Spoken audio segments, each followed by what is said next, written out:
Y no sé cómo él se enteró. Creo que estaba regresando yo mis cosas a la oficina, el maletín de ventas, lo estaba entregando, y él se enteró y me metió un regaño. No tienen una idea cómo estoy de agradecido con él, porque ese regaño me hizo seguir adelante. Me dijo: ¿y qué se va a poner a hacer, huevón?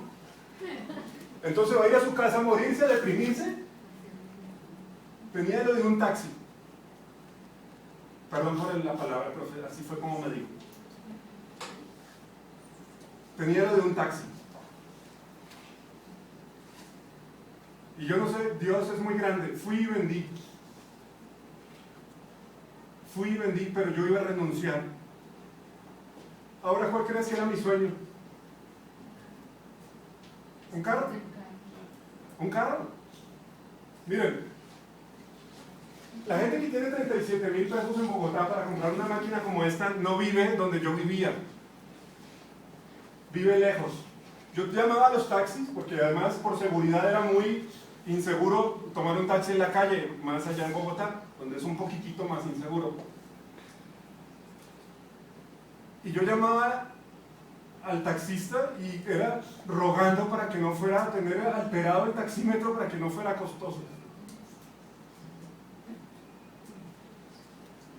Bravo, bravo.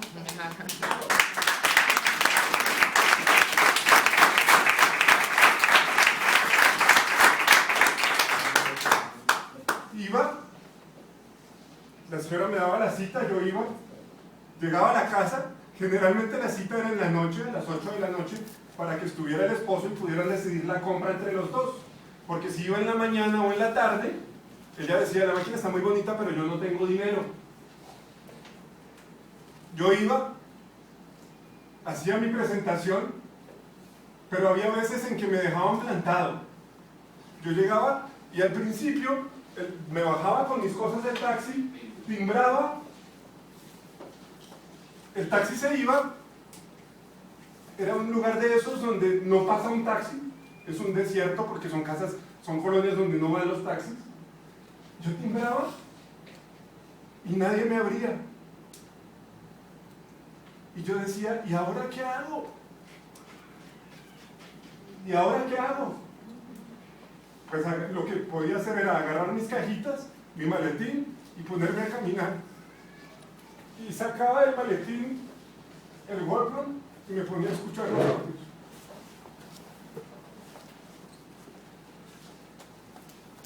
Y yo decía: un carro, un carro, un carro. 7 años ahorrando para un carro. A veces no sabía ahorrar, más bien, y me lo gastaba. Y de repente la Renault sacó este carro. Otras veces iba, me recibían, hacía la demostración, que era la gran mayoría de las veces, la gente me decía: no te la podemos comprar, tu máquina está muy bonita, pero no te la podemos comprar. Y yo les decía: ¿me puedes hacer un favor? Mañana vengo por la máquina. Porque era más económico llevar la máquina de la casa del cliente a la oficina que de la casa del cliente a mi casa y a la oficina. Y yo vivía bastante lejos. Y yo era rogando para que las personas me dijeran: sí, ven mañana. Porque me veían las ganas, seguramente. Y yo empecé a incubar un sueño que era un carro. La Renault sacó esto que se llama Twingo, es un carro que se vendía en Colombia, se fabricaba en Colombia inclusive, aquí nunca llegó, todavía ya sacaron un modelo que se llama el Twingo 2, y es un carro de esos o que lo amas o lo odias. Es muy feo o te parece una novedad en diseño. Tenía muchas funciones, pero lo interesante es que atrás yo había vendido y cabía mi cajita. Yo me iba a todos los concesionarios de la ciudad, en todos ya me conocían y les pedía informes. Recuerdo que el brochure era una cosa así, el tríptico era una cosa redonda, los colores eran azul, morado, naranja, eran colores así muy vivos porque era un carro con diseño, tenía muchísimo diseño. Recuerdo perfectamente cómo era el tablero Yo me sentaba ahí con mucha timidez, al principio era así como que me fueran a decir, ¿y usted qué hace aquí? Así entraba al concesionario, ya después agarré un poquito de confianza, pedía cotizaciones, y a los vendedores independientes en Colombia en aquel entonces no les daban crédito, no eran sujetos de crédito. Pero no me importaba, yo estaba ahorrando, empecé a ahorrar un poquito, y le echaba muchas ganas, y muchas ganas, y muchas ganas, y ya sabía cómo era el tablero, tenía el espejo era de los primeros carros que le salió como una manija así para cuadrar los espejos. Me conocía perfectamente el interior del carro, el exterior, lo ponía en algo que parecía un sueñógrafo, y yo seguía haciendo mis demostraciones en taxi. Y fui ese negocio a mí, por eso estoy tan agradecido con esa máquina, porque a mí me pulió el carácter. Recibir tantos nos. Hoy en día a mí me dicen no, cuando empecé en Usana me dicen no, yo ya estaba familiarizado con el no, yo duré 19 años en esa industria. Me dejan plantado y yo sé que es normal,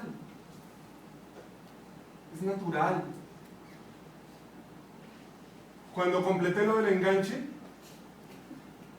un amigo traía a otro amigo y me dijo, nos fuimos esa noche a rumbear, nos fuimos de fiesta, porque claro, no podía ahorrar mucho porque andaba en fiesta.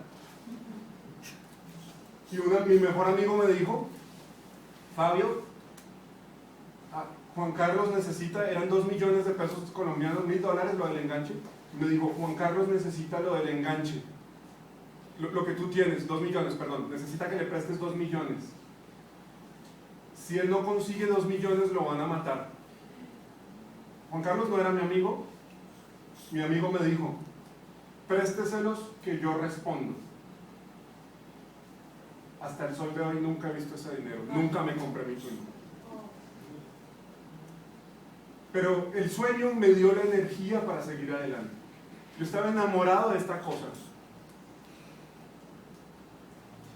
Y los invito a que volvamos a ser niños, volvamos a despertar nuestros sueños, enamórense de algo. Jeremy, no critiquen a Jeremy, ese era su sueño, pero tú debes tener uno. Solo tienes que ponerte a escarbar. Esa cosa, esa aspiradora a mí me llevó a Chile y me trajo a México, y como si fuera poco me trajo al negocio de Usana. Fue a través de un cliente, el señor Pepe Rivera, que yo conocí esta industria, o que nos atrevimos a escuchar.